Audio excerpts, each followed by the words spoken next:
Siegfried is a moderately easy character to use in SoulCalibur 5.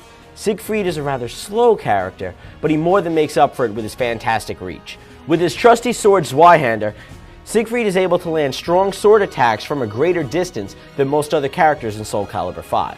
By combining these long sword attacks together, Siegfried can keep his opponents at a longer distance while still inflicting a great deal of damage with sword-based attacks. There are 3 key attacks that anyone who wants to use Siegfried should know.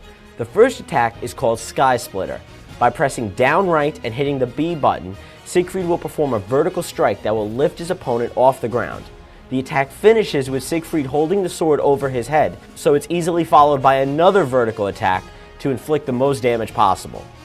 The second attack is actually a combo.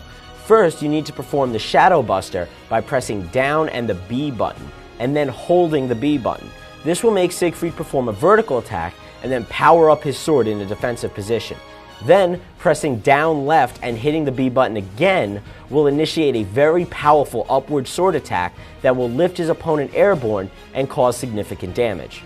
The final attack is called the Piercing Strike. It is the simplest of the 3 attacks, but by pressing right and then the B button twice, Siegfried will thrust his sword forward, stunning his opponent and causing them to fall backwards. This will allow you to prepare for your next attack before his opponent can even recover. Siegfried's slow speed makes him incredibly vulnerable to fast characters. The key to fighting off the likes of Natsu and Lexia is to use the length of your sword to keep them at a distance. Siegfried's strong attacks and reach make him a very useful character, but his lack of speed will make him difficult for new characters to grow accustomed to. My victory was destined. Such is your fate.